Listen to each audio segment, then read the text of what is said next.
Rhythm Sprout. Yeah, this is an interesting one, alright. In Rhythm Sprout, yes you, take the role of the heroic servant to King Brock, sent to destroy, oh boy, here we go, King Sugar Daddy from the Sugar Kingdom. Are you tripping? No you're not. This is just but a single step into the whimsical world of Rhythm Sprout. And the story gets even weirder from here, don't you worry. For now, let's talk about how this rhythm game works. A button to hit left notes, a button to hit right notes, a button to dodge enemy attacks, and a button to activate fever. What are these buttons, you may ask? I couldn't tell you since I unbinded all of them to different keys. I ended up going with A and S for left notes, K and L for right notes, tab to dodge, and I kept spacebar for the fever mode, or sugar rush as the game likes to call it. What's helpful is that the game immediately starts with a calibration for visual and audio offset, and asks you if you're using wired or wireless. I love it when rhythm games do this. You too, Rhythm Sprout. In this game you have a health bar, depleting with poor performance and repleting with good performance. Oh, and I haven't actually touched on what Sugar Rush does when you activate it. It turns every left and right note into the same type, including dodge notes too. So it more or less simplifies them, turning these three inputs into just one for a short period of time, and also making it easier to hit perfect judgments. Pretty useful in general, knowing when to activate it is a whole game in itself, waiting for a tricky part of the song, or just a part that you know you perform badly on, so that you have a bit of a safety net to fall back on, or so to speak. There's one more rhythm game mechanic that I haven't mentioned yet, and it's mines. Introduced a few levels later, these things do exactly what you expect them to do. In between these songs, you'll encounter little story events which are always a massive treat. The characters and dialogue are incredibly charming, and these cutscenes help make these levels feel like more than just a song playlist, but instead a journey through the story of the game. I'm waffling a little bit, but point is, the cutscenes and characters in this game really tie the Rhythm Sprout world together. Completing a level will unlock you stars based on your performance, and earning all the stars in a level will unlock you a disc which can be used to customize your little Sprout guy.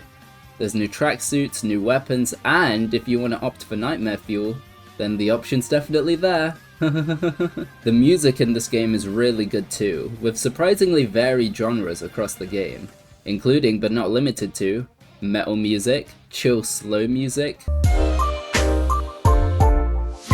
and whatever this genre is. Yeah, point is there's definitely a variety here and all of it slaps. Aside from the main story mode, there's also a short prequel story and bonus levels unlocked with stars, which are incredibly difficult but also a great challenge. Combining the playtime of the prequel story and the main story, overall this game took me about 4 hours to complete. There's definitely something to say about Rhythm Sprout's short playtime in comparison to the price of the game, and I kind of agree. It would honestly be great to see more content in the form of levels and side stories, etc. We already have the EX modes which unlock after beating a level for the first time, and these modifiers add a bit of replayability, but honestly not enough in my opinion. Another ambitious idea which I think this game would heavily benefit from is a level editor. I think the community would go wild with this and create some seriously amazing stuff.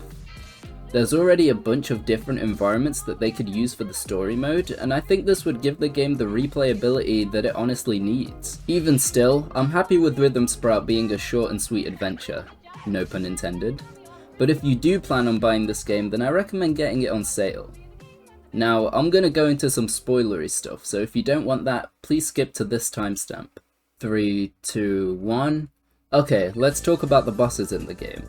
While most of these pose a decent challenge and have great music to boot, I'm not gonna lie, I found myself really disappointed with the King Sugar Daddy and K-Flow bosses. I get it, the gag with him is that he's supposed to be super weak and not the actual final boss, but I'd still like to see a tough boss fight because wouldn't that be an even better trick? What's even more disappointing, however, is the actual final boss, K-Flow. And while I do love the name, wow, this was a letdown. It was cool having the title screen music be the final level, but you never actually face Princess Cauliflower one-on-one. It's literally just the band and then its followers, which is an even easier level. I personally don't understand having such an easy level be the finale, and it really felt like something was missing. Heck, even in the side story there was a final boss which felt challenging and satisfying to come across at the end. So why the lack of it in the main story? All of that aside to say, I really enjoyed Rhythm Sprout. I think all the characters look super cute, the dialogue is constantly funny and creative. I would still recommend this game, but if you do get it while it's on sale. It should be viewed as a short and sweet adventure, even though more replayability for this game would be really nice. Thank you all for watching, and I'll see you all later.